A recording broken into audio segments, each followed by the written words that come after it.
Para repercutir o cenário econômico do país, o Revista Brasil TVT conversa agora com Lígia Toneto, que é economista e integrante da rede de economistas progressistas Desajuste. Olá, Lígia, prazer falar contigo, seja muito bem-vinda. Olá, Cosmo. Olá, Maria Tereza. É um prazer estar aqui com vocês na TVT hoje. Valeu. Maravilha, prazer é todo nosso, Lígia. Lígia, momento conturbado na economia brasileira. Essa proposta de mudança no imposto de renda que está desagradando a muita gente. Não bastasse tudo isso, milhões de desempregados e a gente não sabe para onde vai essa massa de gente desempregada. Eu queria que você trouxesse um panorama para a gente de tudo isso. Bom, eu acho que a pauta econômica há um tempo está conturbada, né? E parece que, na verdade, a gente tem dificuldade de enxergar qual que é a proposta da política econômica, né? Que a economia tem se movimentado, mas a política econômica tem estado sem rumo. E essa proposta do imposto de renda, sem dúvida, é algo que tem gerado muita comoção e muito debate, porque ela propõe mudanças que incomodam quem nunca foi incomodado, mas, na verdade, no fundo, ela propõe mudanças que vão manter a estrutura praticamente inalterada, né? Quem paga imposto praticamente inalterada. Isso porque a gente tem um avanço, né, em primeiro lugar, né, na faixa de isenção. Então, a gente tem hoje uma faixa de isenção no imposto de renda de R$ 1.900 para R$ 2.500, né? Então, você tem aí incorporação de uma massa de trabalhadores que deveriam não estar pagando imposto se isso fosse atualizado e hoje pagam, então vão entrar na isenção, mas a gente permanece com uma alíquota máxima, né, ou seja, o máximo que é tributado, ainda muito baixo, né, que é R$ 5.300. Então, a partir de quem ganha R$ 5.300 para quem ganha 10, 20, 100, R$ 200.000, a alíquota máxima permanece a mesma. Então, você tem aí alguma mudança, mas para permanecer muito parecida. Em segundo lugar, a proposta que tem também gerado, que tem parado a reforma na Câmara, é a proposta de taxar dividendos, né? Que é uma dessas jabuticabas brasileiras que tinha no nosso imposto. Atualmente, só o Brasil, a Estônia e a Lituânia não cobram imposto sobre dividendos. Então, desde ali de 1995, quando a gente tem o processo de pejotização com a FHC, a gente tirou a cobrança de dividendos e agora a proposta é que entre. Mas também tem uma dificuldade muito grande em enxergar isso como uma grande mudança na progressividade do imposto de renda. Isso porque a gente tem uma proposta hoje que é de que cobre 20% sobre os dividendos de quem ganhar acima de R$ 20.000 só, então é muito além do que é do imposto de renda. E a gente sabe que hoje muitos patrões acabam pejotizando seus trabalhadores para pagar menos impostos. Então, isso diminuiria muitos impostos e continua na mesma forma como imposto de renda, pagaria 20%. Quem recebe 20 mil ou quem recebe 2 milhões. Então, também aí a gente tem um outro problema nisso, mas que é o que tem gerado estresse no Congresso, né? Porque são quem recebe altos lucros e tem uma proposta de ter uma transição, de começar com 10%, depois para 20%. Então, isso também tem mexido um pouco isso. Ao mesmo tempo que com uma mão que entra essa proposta, você tem uma retirada ali de imposto do imposto de renda da pessoa jurídica, né? Baixaria um pouco disso, você não mudaria no juros de capital próprio, então isso permaneceria inalterado, além da gente manter uma estrutura regressiva, cobrando muito imposto indireto, o que significa que continuaria pagando mais impostos trabalhadores que gastam uma maior parcela da sua renda com consumo de bens e de serviços, e que é a mesma coisa que a gente sempre vê, né? Os trabalhadores que acabam pagando essa conta. E aí, a outra coisa que você trouxe, Cosmo, que está nesse cenário, né, que é o cenário que a gente tem hoje do desemprego, da falta de renda, é uma coisa que tem preocupado muito, porque a gente está hoje com o maior nível de desemprego da história do Brasil, né, em 15%, e além disso, quem está trabalhando, 1 em cada 3 brasileiros que trabalham hoje estão subutilizados. E soma-se a esse cenário do desemprego, né, da dificuldade que a gente tem de conseguir emprego, a queda dos salários. A gente teve aí em maio o 8º mês de queda consecutiva do salário dos trabalhadores. Então, em 2020, a gente teve uma regressão da renda dos trabalhadores e a expectativa é que em 2021 a gente vá regredir novamente. e isso junto com o custo de tudo mais alto, né? Então, o custo da energia mais alto, o custo do gás mais alto, o custo dos alimentos mais altos, então diminuindo o poder de compra dos trabalhadores, que, dialogando com a questão do imposto, gastam a maior parcela da sua renda com o consumo de bens e de serviços. E quando a gente tem uma tributação que não mexe nisso, né, não diminui essa regressividade, ela não muda o que ela pesa sobre os trabalhadores, ela pouco muda o que ela vai pesar sobre quem é mais rico, e a gente tem um cenário de que os trabalhadores estão cada vez com a renda mais comprometida, com os salários cada vez em queda e uma menor participação na renda nacional.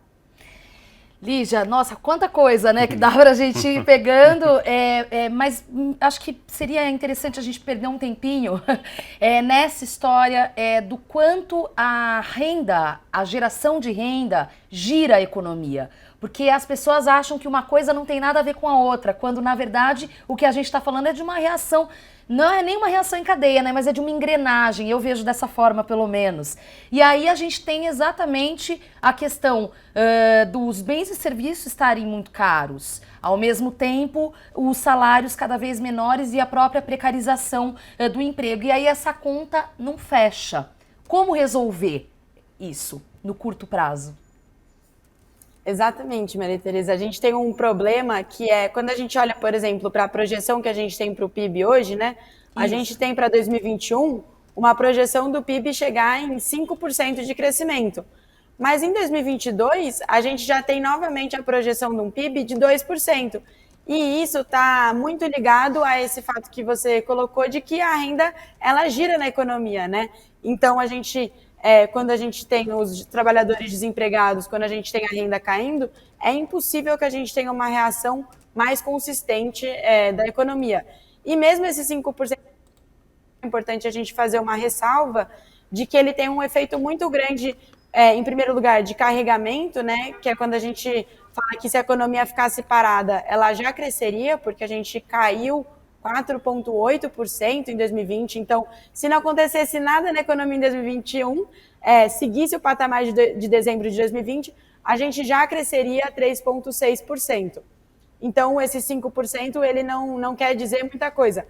Além de ele ser puxado por fatores externos, que não são fatores dessa engrenagem interna da economia, né? Então, está sendo puxado pelo crescimento da economia da China, pelo crescimento da economia dos Estados Unidos, pelo crescimento da economia europeia, pela alta das commodities, que vai chegar a 40%, quase, que tem um peso importante na pauta econômica de produção e de exportação brasileira, e que isso tem movimentado, né? Mas essa recuperação não tem sido acompanhada de um emprego, né?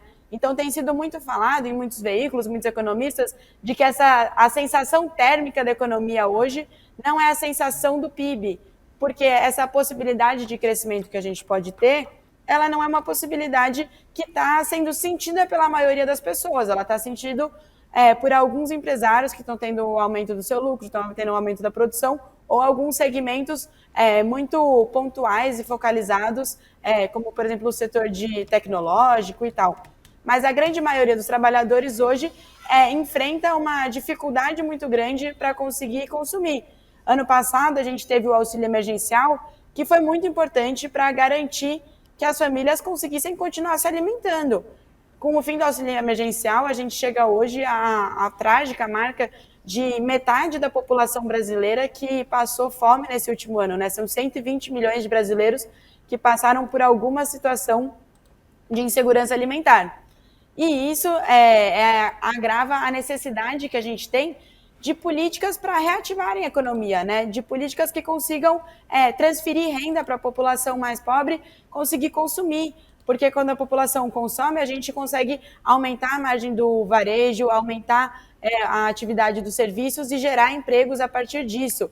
E a partir do momento que a gente gera empregos, a gente tem mais gente conseguindo consumir, mais gente conseguindo se inserir nisso. A gente precisa ter política de emprego que crie emprego diretamente, que a gente consiga criar emprego com renda para as pessoas, para poderem se reinserir nisso e não só fazer política de requalificação. A gente precisa criar emprego urgentemente para essa enorme massa de brasileiros hoje que estão desempregados. Então, eu acho que no curto prazo, a necessidade que a gente teria seriam dessas políticas emergenciais de garantir emprego, de garantir renda e de garantir transferências para que as pessoas conseguissem continuar não só consumindo, mas na prática sobrevivendo. Sim, sem dúvida.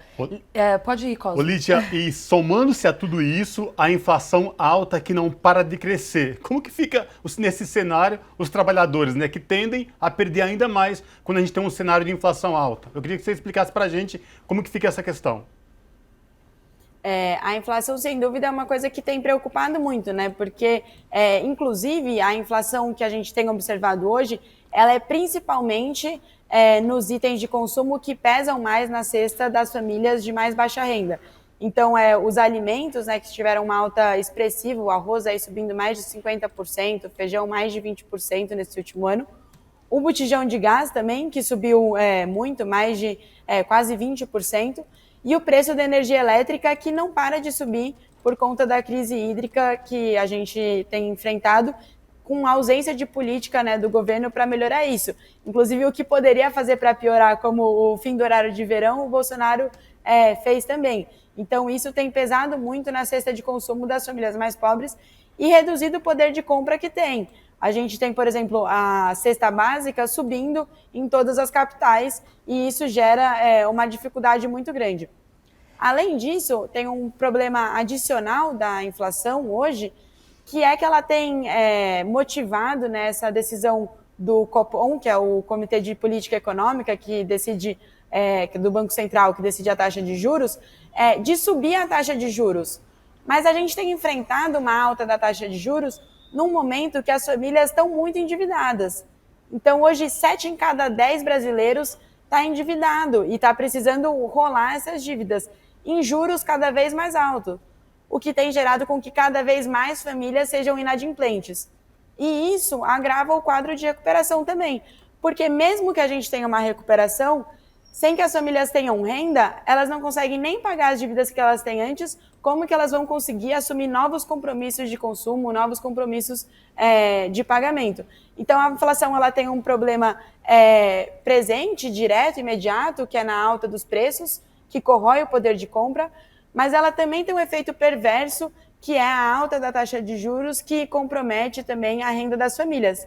E que também não necessariamente é o que vai resolver a inflação, né? Porque a gente tem uma inflação hoje que é por conta da crise hídrica, uma inflação que é por conta de outros fatores de custos que têm impactado as empresas, que não necessariamente os juros resolve, mas os juros piora a condição de pagamento das famílias. Agora eu queria falar, Lígia, do dólar. Isso porque no começo do ano, Paulo Guedes e as pessoas que o circundam chegou a falar, não lembro se em janeiro ou fevereiro, não lembro exatamente, mas que em coisa de 5 meses o dólar vai baixar, vai voltar a parâmetros de anos atrás. Enfim, o que a gente vê é alguma oscilação, né, para cima ou para baixo, mas o dólar se mantendo há muito tempo a mais de R$ 5. Como isso impacta o dia a dia nosso aqui? Acho que essa é uma coisa que falaram muito, né? Era tirar a Dilma que o dólar ia voltar aos R$ 2. E desde o golpe o dólar não para de subir. Uhum. Acho que esse é um efeito aí que eles mentiram muito para a população. Acho que agora a gente tem percebido. Mas o dólar ele tem um impacto muito grande na nossa vida, porque ele justamente é um componente responsável por essa alta dos preços que a gente tem visto, né? E alguns dos preços têm sido motivados por isso. Porque ele é um componente de custo para as empresas. Porque como a gente tem o preço do dólar, ele aumenta muito o preço das importações, então quem importa insumos aumenta o preço em dólar, quem importa, por exemplo, equipamentos aumenta o preço em dólar, como é boa parte da nossa indústria, e isso tem um aumento dos custos internos da produção aqui, o que aumenta o preço, é repassado para os bens finais que são vendidos ao consumidor. Mas também tem um outro efeito que é que ele aumenta a concorrência internacional, né? Então, para alguém que produz commodity, para alguém que produz alimento, vale a pena mais vender para o mercado externo, que vai pagar mais em dólar, do que vender aqui no mercado interno, que as pessoas estão com renda baixa e que está um real extremamente desvalorizado. Então, o dólar ele tem esse impacto de afetar diretamente o nosso índice de preços. E tem um outro componente importante que é de ressaltar do dólar, que ele está associado a uma visão de risco muito grande, né, no Brasil com a política do governo Bolsonaro. Então, toda essa relação externa que o Bolsonaro faz, toda essa antipolítica de vacinação que o Bolsonaro fez, todos esses elementos, inclusive, por exemplo, o desmatamento da Amazônia, a política ambiental, são fatores que têm aumentado a percepção de risco e a percepção de que a política econômica no Brasil não está alinhada ao que é a expectativa internacional, né? Então, isso também tem pressionado a alta do dólar e faz com que tudo aqui dentro fique mais caro. Então, a gente que arca com o custo dessa política econômica do governo Bolsonaro. Infelizmente, nosso tempo acabou, daria para fazer muito mais perguntas aqui, sempre um prazer imenso receber. Até porque as respostas são muito didáticas, né? Para quem não entende muito de economia, fica muito fácil. Exatamente, mas espero que outras oportunidades venham. Essa é Lígia Toneto, economista integrante da rede de economistas progressista Desajuste e mestranda da Unicamp. Lígia, obrigada mais uma vez e até uma próxima oportunidade. Obrigada, Maria Tereza. Obrigada, Cosmo. Até uma próxima oportunidade. Sempre um prazer estar aqui com vocês e com os espectadores da TVT. Valeu. Tchau. Abraço.